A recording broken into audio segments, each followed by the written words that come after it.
Hey guys, what's going on? So I just went thrifting and I came across some really cool stuff. Bear with me, there's a kid going crazy behind me, but I'm going to quickly show you this bike that I just got from Cash Converters, just got out of there. And guess what? I flipped a bike quite similar to this before, so I'll quickly show you guys. So if you're a repeat watcher of the codeyorgill YouTube channel, you'll notice this bike. I picked up a bike very similar to this before. It's a vintage Repco road bike, super light triathlon series, awesome bright colors. And it's rocking the Shimano X-Age 300 EX components. And for back in its day, this bike would have been almost top of the line. Considering its age, it's been well looked after. So hot and muggy today, but what I want to tell you about this bike is I would never have picked this up if I didn't go into the Cash Converters that I was going to, obviously. But I had a thought that crossed my mind, because right next door to the Savers is this Cash Converters. And I had doubt in my mind. I'm like, oh, I never get anything at this Cash Converters. I've been there about 15-20 times and not found one single thing profitable. And I was like, you know, I might not go today, but I was persistent and I had faith, and I went in there and I found that thing. Now I've flipped this bike before for $200 and they wanted $45 for this one. Because in my opinion, they're not very educated with vintage bikes. They just think they're old heap of junks and they're not worth much. But they had 55 Australian dollars on this, and I chucked them an offer of 20 bucks for it, because the last one I picked up was from a garage sale and I paid, I think, $5 for it. But I chucked him a $20 offer and he counted me with 30 bucks. So I was like, whatever. I'm gonna make at least $150 to $200 on this bike. So for 30 bucks, that's a no-brainer. And to think that I wasn't gonna go on this Cash Converters, but I did anyway and came out with $150 profit or so, that's just awesome. Just going to the pawn shops, thrift stores, garage sales, regardless of what your brain tells you, just do it anyway, because you just never know when and what you'll find. Also, I've already picked up a few other things today. I picked up this PlayStation 3 Activision controller for the Guitar Hero, and I think this is the, what's it called, Warriors of Rock or whatever. I don't know the exact name of it. I've already got one up for sale for the Xbox 360, which has been sitting for quite a long time at 80 bucks, but it'll eventually move. So I paid $7 for this one. Unfortunately today at the Savers, I didn't get any discounts, but I paid $7, if you can see that, for this one. The Activision, and yeah, I'll probably be able to flip this for about $50 to $80. What else we got here?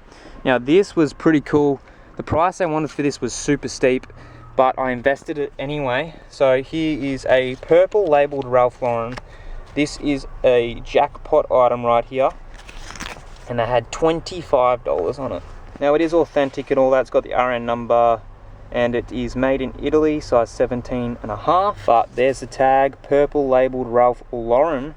This has the French cuffs as well, and a few have sold for about $90 to about $100 and $120.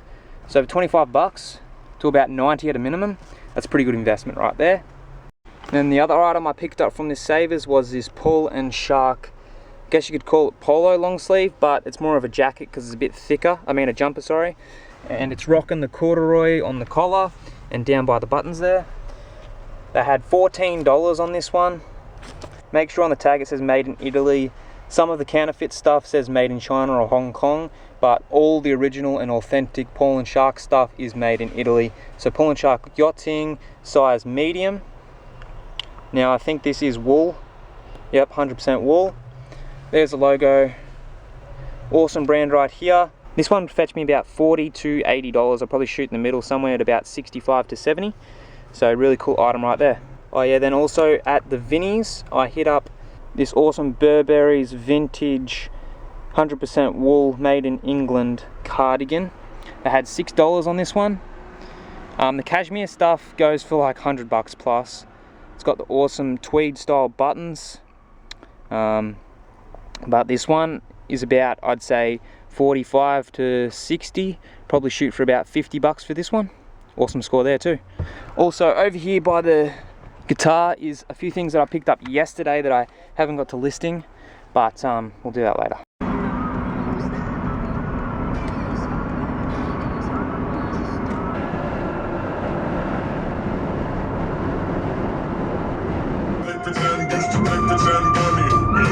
Pretend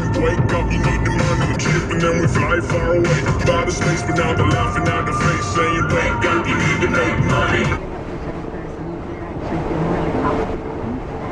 Alright, so it was a pretty alright couple of hours of sourcing that I did, because it took me an hour to drive up there and it's going to take an hour back. So in total it's 4 hours of work, and you know, I made about $300–400 estimated guess there, but I guess it's alright for a couple of hours of work. It was probably an hour and a half of full sourcing, and the rest was just time getting lost on the road.